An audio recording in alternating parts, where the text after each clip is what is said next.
You understand yourself better than most people ever will, and yet you're still stuck. I'm a therapist and I see this all the time. All that insight from books, personality tests, courses, and even therapy isn't the solution. That insight may be the very thing that's keeping you from changing. In the next few minutes, you'll discover what's really keeping you stuck and what to do instead of trying to understand yourself more. It's easy to think that the more aware you are about your own dysfunction, the easier it'll be to change.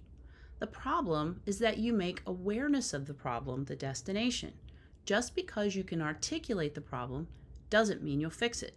But it may start to feel like solving the problem. You make progress because you do have to put some effort into it. I mean, you're doing real cognitive work when you analyze your thoughts, and you're producing real documented knowledge about yourself when you journal. But that very knowledge can actually keep you right where you are. Because the more you do things to understand a pattern or a behavior, the more it feels like you're actually doing something about it. But you're not. Not yet, anyway. You're just telling yourself a more sophisticated story about being stuck. And your brain has a very specific reason for keeping you there. What's your brain protecting you from? There's a concept called experiential avoidance, and it's one of the most important things to learn because it's the number one thing we all do. Experiential avoidance means avoiding internal experiences. You don't so much avoid tasks or people or even situations, you avoid the feelings associated with those things. So take a hard conversation, for example, maybe one you've needed to have for a long time. You might find all kinds of ways to back out or even postpone the conversation until you feel ready. Or you might feel relieved when the time doesn't even present itself. As tough as that conversation might be, you're not so much avoiding having that conversation or even avoiding the person. You're avoiding the anxiety and the fear of whether or not you can handle the conflict that might come with all that. So you kick the can down the road for another day so you don't have to deal with those big feelings. And of course, that leaves you stuck right where you are, away from what you want. Here's why this works so well. Your nervous system is designed to protect you from threats. That's its primary function. Deep inside your brain, there's a structure called the amygdala. Think of it as your brain's alarm system. Its job is to scan your environment constantly and decide one thing. Am I safe or am I in danger? When it detects danger, it doesn't wait for you to think about it. It floods your body with stress hormones like adrenaline and cortisol. Now, your heart rate goes up. Your muscles tense up. Your breathing probably gets shallow. This is the fight, flight, or freeze response. And it's terrific if you're being chased by a bear. I mean, you don't want your brain to stop and analyze that situation. You want it to react and get you out of there. So that system works pretty great for physical danger. The problem is your amygdala can't tell the difference between a physical threat and an emotional one. To your nervous system, the vulnerability of that hard conversation produces the same chemical response as a genuine threat to your safety. The knot or the butterflies you feel in your stomach before a difficult conversation is cortisol. The tightness in your chest when you think about asking your boss for a raise, that's your nervous system preparing you to fight or run. But you're not actually in danger. But your brain has categorized emotional exposure as something to be protected from. So it doesn't evaluate whether the threat is real, it just responds. And it responds so fast. Faster than your rational brain can catch up anyway. So before you can even think through the situation, your body's already made the decision for you. Alarm bells have you moving away from the thing that feels dangerous. And the minute you do, the alarm shuts off. Your cortisol drops, your chest loosens, you feel relief. And the moment you step away from the idea of that hard conversation, your discomfort drops right away. That immediate relief is the engine. Because your brain just learned something. It learned that avoidance equals safety. And guess what? It will use that lesson every single time because your brain likes to take the path of least resistance. It's the most efficient way, and your brain will always lean towards what's most efficient. But for you, sitting there stuck in your own thoughts, this unfortunately becomes straight up negative reinforcement.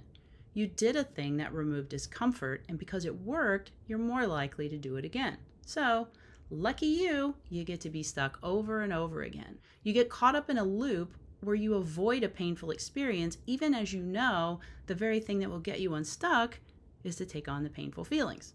So you kind of close circuit yourself away from what will actually help you. The same mechanism that keeps you away from danger also keeps you away from what matters to you.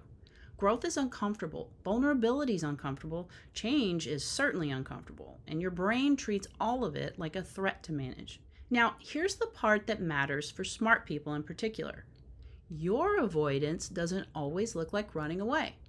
It probably looks more like preparation. It's research, or taking yet another personality test, or a course, or going to a retreat or seminar, reading yet another book on how to improve yourself, even one of mine. All of that can produce genuine understanding and insight about who you are and why you behave the way you do. And all of it could also be functioning as a way to avoid the uncomfortable action that would actually change something. The insight becomes the avoidance strategy. And the smarter you are, the harder this is to see because your version of avoidance looks productive. I know because I almost did this to myself a couple of weeks ago. I had every reason to feel like a failure, and I almost did exactly lean into that. A couple of weeks ago, I was in the middle of a 30-day video challenge. I'd committed to it publicly, and I was building some good momentum. I was doing videos every day, and then I got sick. I had to stop. I lost my voice, and I was a congestive mess for about 2 weeks. Now, I have a history of unfinished projects, and believe you me, I've done a lot of work to try to understand how and why I tend to lean this way. So it would have been so easy for me to frame this challenge as yet another failure to complete something that mattered to me. Maybe I don't want it bad enough. Maybe I'm just the kind of person who starts things and doesn't finish them. Maybe there's something fundamentally wrong with how I approach commitments. I could have spent weeks analyzing that, and I would have learned some things about myself, probably even some accurate and useful things I need to look at, like what's going on here. But that analysis would have kept me right where I was, with stuff I already knew about myself. Only now, I had one more notch in my belt, so to speak, to prove that I don't finish video projects. All that instead of simply walking right through those feelings and making the next video. So I made a decision. I reframed it. The illness was part of the challenge. The challenge wasn't just about making videos. It was also about all the other stuff that comes with being consistent in making videos. Sometimes people get sick. That's a real thing. And if I'm going to do this for real, I'm going to have to learn how to factor in ways to handle that. I took what I learned from the challenge, and instead of asking what went wrong with me, I asked what can I carry forward from this to do something better. This video right here is the first one I've made since. And I'll be honest with you, I have all kinds of anxiety about this. I've staked my ground on YouTube as the place where I'm going to build a home for my videos. I got a lot of big feelings there to deal with. It's tempting to soothe those feelings by watching lots of other videos on YouTube on how to present myself or create value, whatever that means, or how to optimize my content before I even make another video. That would be a very sophisticated avoidance strategy, and I would absolutely learn some stuff, but I would have one less video right now. Trust me, I've been tempted to lean into that.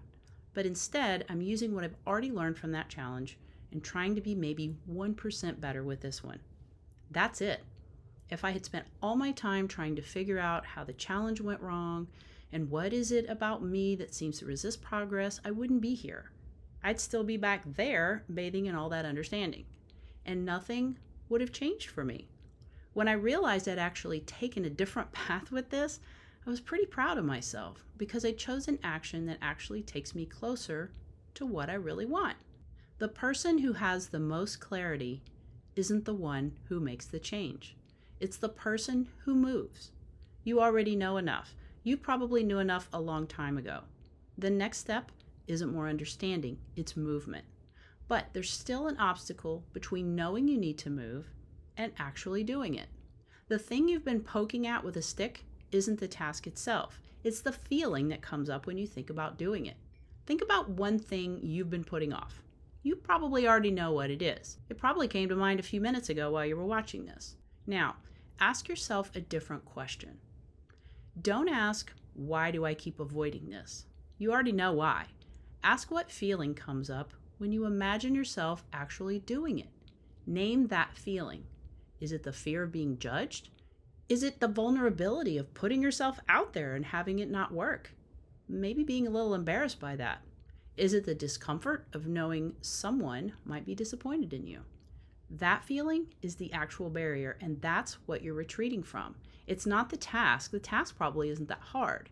The feeling is hard. And the only way past it is through it. Think of yourself as a buffalo facing a winter storm. Have you seen these buffalo? They're completely covered in snow and ice in the winter.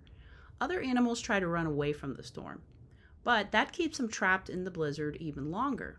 So the buffalo turns directly into the wind.